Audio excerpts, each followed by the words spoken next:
लेता ओ हीरा के बेटा, लेता ओ हीरा के बेटा 3 महीना से। संगम रिकॉर्डिंग स्टूडियो अमनौर। यो यो साइलेंस सिंह संगम वे लेता ओ हीरा के बेटा 3 महीना से। लेता ओ हीरा के बेटा 3 महीना से।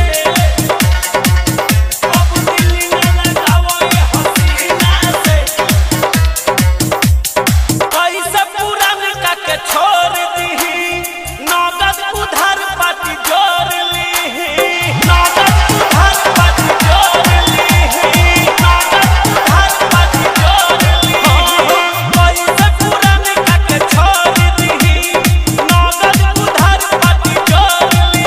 डाली गोली न कतनो गलैबा कोई महीना। हर साल की भांति इस साल भी हमारी ऑर्केस्ट्रा पार्टी आप सभी संगीत प्रेमियों का हार्दिक अभिनंदन करती है और करती ही रहेगी। अब दिल न लगाओ ये हसीना से। लेता ओ हीरा के बेटा 3 महीना से। दिल न लगाओ ये हसीना से। लेता ओ हीरा के बेटा 3 महीना से। लेता ओ हीरा के बेटा 3 महीना से।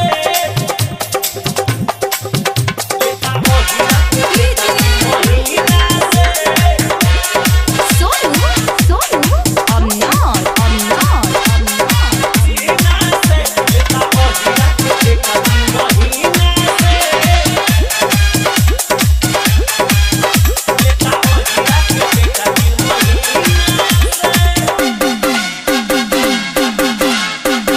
हमके न कर परेशान रे, भेटी न ऐसन समान रे। भेटी न ऐसन समान रे। भेटी न ऐसन समान रे। हमके न कर परेशान रे, भेटी न ऐसन समान रे। या तुझी से बंगाली हल बाटे न इतना आसान रे।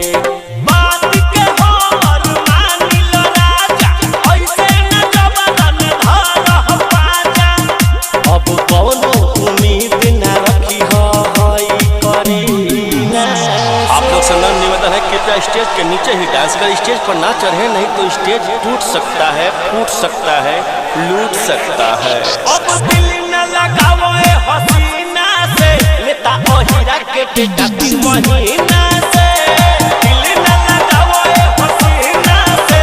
लेता ओ हीरा के बेटा 3 महीना से। लेता ओ हीरा के बेटा 3 महीना से।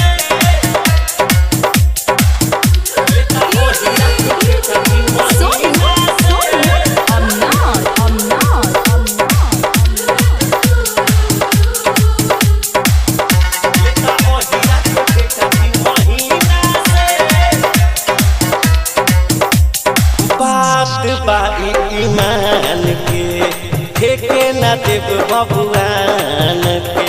ठेके न देव बबुआन के। ठेके न देव बबुआन के। बात बाई ईमान के ठेके न देव बबुआन के।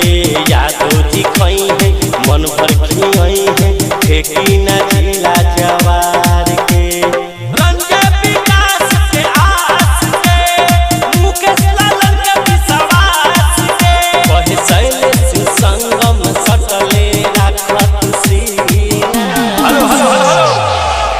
कृपया आप लोग झगड़ा न करें, मार पिटाई न करें, दूरी बना के रखें। कोरोना का माहौल है, जिसको लेना है लेने दीजिए ना महाराज। अब दिल न लगाओ ये हसीना से। लेता ओ हीरा के बेटा 3 महीना से। दिल न लगाओ ये हसीना से। लेता ओ हीरा के बेटा 3 महीना से। कैसे पुरान का के छोड़ दी नगद उधार पार्टी जोड़ ली। डाली गोली न कतनो गलैबा कोई महीना से। आप सभी संगीत प्रेमियों से नर्म निवेदन है कि क्या ढोरी पर ढेला न चलाएं, अगर छेद हो गया तब क्या होई। अब दिल न लगाओ ये हसीना से। लेता ओ हीरा के बेटा 3 महीना से दिल न लगाओ ए हसीना से लेता ओ हीरा के बेटा 3 महीना से। संगम रिकॉर्डिंग स्टूडियो अमनौर।